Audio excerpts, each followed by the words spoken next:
In today's video, I'm going to teach you how to create board rule automations in Trello. By the end, you'll know how to set up a simple, reliable rule that runs on its own and helps keep your board organized. Start by opening Trello and heading to your boards page. Choose the board where you want automation. Make sure you have the right permissions on that board, since only people with the ability to manage automation can create or edit rules. At the top of the board, click the Automation button. This opens Trello's Butler tools, which handle rules, buttons, and scheduled commands. Select Rules. This section is where all your board rules live.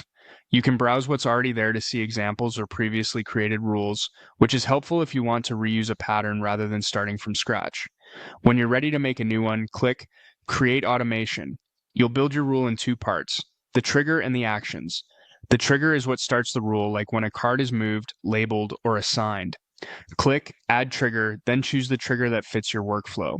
After you pick it, click the plus icon to add that trigger to your rule. If you don't click the plus, it won't be included, so make sure it appears in the rule summary. Next, set the action or actions that should follow. Click to select an action such as moving a card, adding a label, posting a comment, assigning a member, or setting a due date. If your action involves a specific list, choose the list name when prompted so the rule knows exactly where to move the card. This is how you create a flow like, when a card is moved to in progress, automatically move it to done when a checklist is completed. When you've defined the action, click the plus icon again to add it to the rule. You can stack multiple actions if needed, but keep it simple until you've tested it. Before finishing, consider giving your rule a clear name and description so teammates understand what it does. Then click Save. Your rule is now active on the board.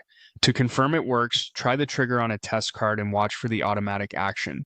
If something doesn't happen as expected, reopen the rule from the rules page, check that each trigger and action was added with the plus icon, and adjust the details like list names or labels.